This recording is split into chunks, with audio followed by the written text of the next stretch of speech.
Au nom du Père, du Fils et du Saint-Esprit. Amen. Seigneur, aidez-moi à prononcer des paroles selon votre volonté et sur votre ton, le ton que l'Esprit Saint m'inspirera, si telle est votre sainte volonté. Amen. Nous avons abordé les 4 premiers mystères joyeux en relation avec la corrédemption de Marie. Voici le 5e, le recouvrement de Jésus au temple. Ce 5e mystère est d'une importance capitale, car il illustre comment, par l'obéissance à Dieu le Père, Jésus répare la faute du péché d'Adam, qui fondamentalement est une désobéissance à Dieu. En effet, le péché originel est le refus du commandement de Dieu. Si tu manges, tu mourras. Adam mange, Adam meurt. La mort entre en Adam. C'est pourquoi, dit saint Paul en Romains chapitre 5 verset 12, de même que par un seul homme le péché est entré dans le monde, et par le péché la mort. Ainsi la mort a passé en tous les hommes, par celui en qui tous ont péché. Car la désobéissance à Dieu rompt le lien qui unit Adam à la vie. La souffrance et la mort qui sont entrées par la faute d'un seul dans le monde vont devoir en conséquence être contrées et réparées par la vertu d'un seul et nouvel Adam, Jésus-Christ. Ainsi donc, poursuit saint Paul en Romains chapitre 5 versets 18 et 19, comme par une seule faute, la condamnation a atteint tous les hommes, de même par un seul acte de justice, la justification qui donne la vie s'étend à tous les hommes, car comme par la désobéissance d'un seul, beaucoup ont été rendus pécheurs, ainsi, par l'obéissance d'un seul, beaucoup seront rendus justes. De même, poursuit-il dans sa première lettre aux Corinthiens, chapitre 15, versets 21 à 22. En effet, que la mort est venue par un homme, de même aussi la résurrection des morts est venue par un homme, car de même que tous meurent en Adam, de même aussi tous seront rendus vivants dans le Christ. Par ces versets d'une grande inspiration divine, saint Paul démontre de façon indubitable que la mort vient du péché d'Adam et que la vie vient de la vertu et de la nature même du Christ. C'est la raison principale pour laquelle Jésus insiste tant sur la nécessité d'obéir au Père, de faire la volonté de Dieu, d'être un avec Jésus comme lui est un avec le Père. Cette obéissance est vitale, indispensable, incontournable. Elle est la moelle de toute l'œuvre de la rédemption, à tel point que le Christ se fait obéissant jusqu'à la mort sur la croix. Et dès le commencement, dès la conception non seulement de Jésus, mais de Marie, cette obéissance est la pierre angulaire de tout l'édifice. La désobéissance tue, l'obéissance rend la vie. Je ne puis rien faire de moi-même, dit le Christ. Je ne cherche pas ma propre volonté, mais la volonté de celui qui m'a envoyé. Jean 5, verset 30.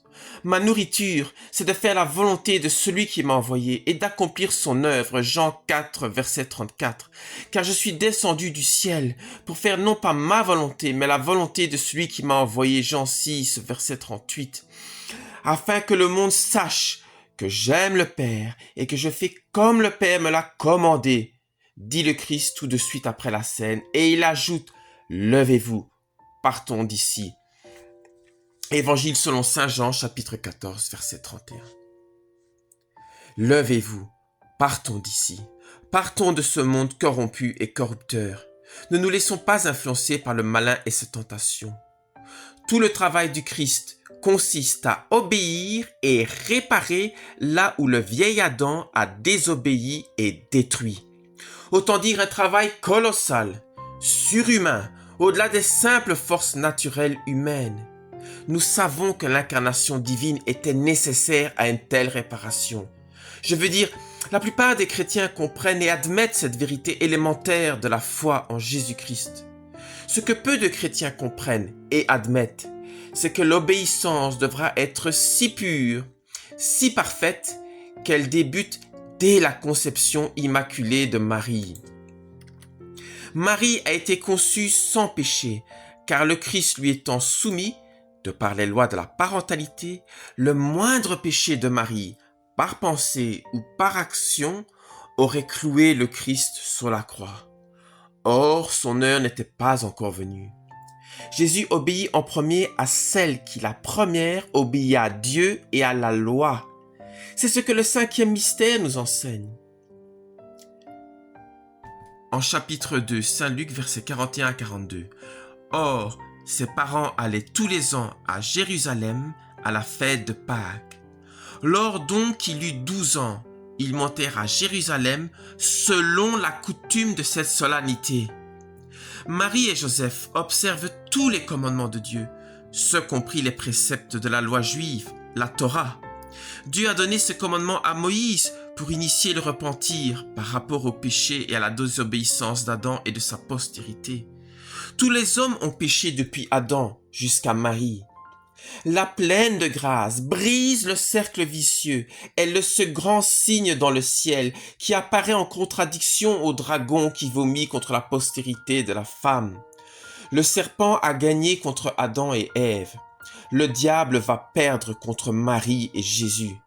Ève provenait de la côte d'Adam. Marie émerge de la grâce anticipée de Jésus-Christ. Elle est rachetée avant tous, sans avoir jamais péché. Qu'y avait-il à racheter en Marie, puisque la toute pure n'avait contracté aucune dette envers le Père? Racheter Marie, c'est rembourser une dette inexistante. Chez Marie, tout l'or du Christ est déposé en surplus, en surabondance de grâce. Autant dire que le sacrifice du Christ entre les mains très pures de Marie acquiert une valeur infinie, non seulement par lui-même, mais par la pureté de cette médiatrice de toutes les grâces, fait sauter le casino, la banque et toute la fraude du diable. Marie est un pur don gratuit du Seigneur, un miracle dans le ciel sombre de l'humanité, une terre nouvelle créée pour l'homme nouveau. Comme Marie obéit parfaitement au Seigneur, Jésus peut se concentrer sur le rachat de l'humanité. Le matériau de départ est parfait. La chair de Marie est sans faute. Dieu peut s'incarner dans cette humanité renouvelée, adéquate, propice. Pour que le Christ répare la faute, Dieu doit prendre chair et offrir cette chair sur la croix afin d'y clouer le péché d'Adam. C'est ce que tous les prêtres du monde entier exercent depuis 2000 ans en élevant l'hostie. Ils offrent la chair et le sang devant Dieu le Père en sacrifice propitiatoire. Or, l'hostie doit être pure. On ne permettrait pas qu'une hostie souillée fût offerte. Cette hostie, cette chair, vient de Marie, pleine de grâce. La chair que Jésus cloue sur la croix est la chair qu'il a reçue de Marie, et de Marie uniquement, étant fils de la Vierge.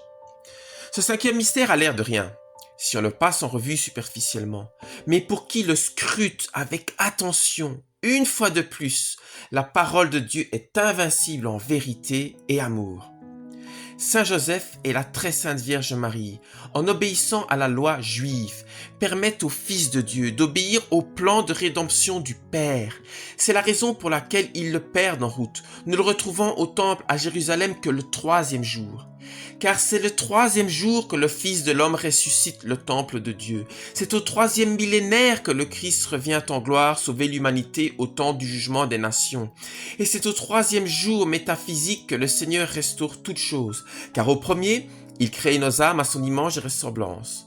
C'est dans son éternité bienheureuse et mystérieuse qu'il les crée. Le deuxième, il les incarne dans le monde qu'il a créé lui-même, les soumettant au temps, à l'espace et laissant leur libre arbitre opérer ses choix malheureusement erronés. Et le troisième, il restaure ces mêmes âmes blessées à cause de la chute. Adam et sa postérité avaient fait de très mauvais choix. Marie fut la réponse de Dieu, bénie entre toutes les femmes, élue de toute éternité, le choix de Dieu. Ce Jésus perdu au temple représente l'humanité perdue. « Mon fils, pourquoi avez-vous agi ainsi envers nous ?» fait écrire l'Écriture à Marie. L'Esprit Saint inspire à la Vierge obéissante des paroles pour toute l'humanité, comme lorsque le Christ écrira « Mon Dieu, pourquoi m'avez-vous abandonné ?» Jésus et Marie, indemnes de péché, savent très bien que Dieu n'abandonne pas. Dieu le Fils n'abandonne pas ses parents, et Dieu le Père n'abandonne pas son Fils. En vérité, ces paroles sont celles prononcées par l'humanité angoissée, frappée par la faute, en recherche désespérée d'une solution à tous ces maux. De même que Jésus assume Adam sur la croix, Marie endosse Ève dès le fiat. Vous vous rappelez cette Ève et cet Adam qui avaient peur après la faute et la chute, et étant chassés du paradis, ils étaient angoissés. Eh bien, Marie dit qu'il me soit fait selon sa parole. Ça, c'est la réponse de Marie. Marie obéit toujours. Marie est obéissance dès sa naissance, toute immaculée. C'est pourquoi Jésus lui est soumis en toutes choses, jusque dans ses plus subtiles interrogations. Fils, ils n'ont plus de faim. Femme, qu'y a-t-il entre toi et moi? Sous-entendu, il n'y a que l'amour, et encore l'amour, et toujours l'amour. Comment refuserais-je quoi que ce soit à l'amour de ma mère? Derrière chacune des conversations de Jésus et Marie, il y a 1000 sous-entendus amoureux que les cantiques des cantiques illustrent à merveille. Nous ne voulons pas alourdir l'exégèse de ce 5e mystère, mais sachez, vous qui écoutez ou qui lisez cette parole d'inspiration, que tout ce qui a été exposé jusqu'ici est le seul fruit de la méditation de ce 5e mystère et de tous les mystères, de tout le rosaire en général. Les plus belles inspirations d'un homme sont de la messe ou du rosaire. Le sang du Christ et les larmes de Marie, qui sont autant de pétales de roses célestes, de même que chaque goutte du très précieux sang est un rubis pour l'éternité. Votre Père et moi, fort affligés, nous vous cherchions, dit Marie en retrouvant Jésus au temple. Tant qu'on n'a pas trouvé le Seigneur, la paix de l'âme est impossible et la vie insupportable, une affliction, une plaie même. C'est avec raison que la pleine de grâce déclare publiquement son affliction lorsque le monde s'immisce entre la femme et son fils. Oh mon âme, tu soupires après ton Seigneur et Sauveur. Mais une fois trouvée, sa mère conservait toutes ces choses en son cœur. En Luc 2, verset 51. En conclusion, la corrédemption de Marie est intrinsèquement liée à l'immaculée conception de Marie. Et ne soyez pas surpris par cela. Tout se tient, tout est logique dans la sagesse éternelle. Marie est conçue sans péché afin d'offrir une chair parfaite au Christ, de sorte que Jésus puisse clouer sur la croix une chair immaculée, dont le prix est inestimable. L'obéissance de Jésus s'incarne dans l'obéissance de Marie. Comprenez bien cela. C'est pourquoi la généalogie de la Vierge s'inscrit dans une longue suite d'Israélites fidèles, culminant avec Sainte Anne et Saint Joachim, un couple biologiquement stérile, à qui le Seigneur accorde miraculeusement la sans tache lorsque les temps sont accomplis. Le miracle de Marie précède le miracle du Christ. Elle est ce grand signe apparu dans le ciel. Rappelez-vous Apocalypse 12, verset 1. Vous pouvez vous reporter à la vidéo précédente que j'avais publiée. La Vierge annonce la venue du Sauveur par la forme de son ventre même. Chez Marie, nul besoin de grands discours enflammés. Le ventre grossit et Dieu l'habite. Et lorsqu'enfin la fille de David prend la parole, son Magnificat résume et exprime les Écritures saintes mieux qu'aucun rabbi ou prêtre. Marie est donc corrédemptrice, aucun doute, par la puissance de la grâce qui l'habite. Sa pureté est le vaisseau que le Christ emprunte pour embarquer toute l'humanité à bon port. Le péché pour la croix et Jésus pour Marie. À la question de Marie, lorsque Jésus répond « Pourquoi me cherchez-vous ? Ignoriez-vous qu'il faut que je sois aux choses qui regardent mon Père ?» en Saint Luc chapitre 2 verset 49, l'enfant Dieu s'adresse à l'humanité tout entière.